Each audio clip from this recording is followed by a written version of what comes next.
Jeethu Joseph இயக்கத்தில் மோகன்லால், மீனா உள்ளிட்டோர் நடித்துள்ள திருஷ்யம் படத்தின் 3ஆம் பாகம் வெளியான 2 நாட்களில் உள்நாட்டில் 31 கோடி ரூபாயை வசூலித்திருக்கிறது.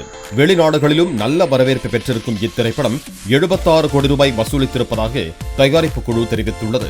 தமிழ், தெலுங்கு, கன்னட டப்பிங்கிலும் வெளியாகியிருக்கும் இத்திரைப்படம் குறிப்பிடத்தக்க அளவு வசூலித்திருப்பதாகவும் தகவல் வெளியாகியுள்ளது.